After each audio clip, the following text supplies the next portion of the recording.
Hi everyone, today we will talk about how to fix or how to solve Facebook app that keeps crashing.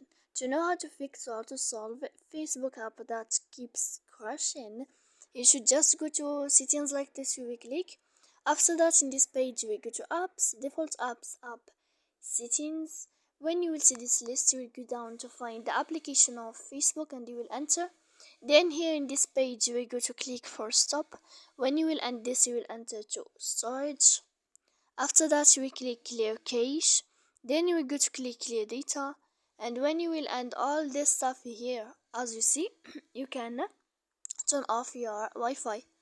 So please don't forget to support us by like and subscribe. See you next time in another video, and thank you for your watching and your attention. Goodbye.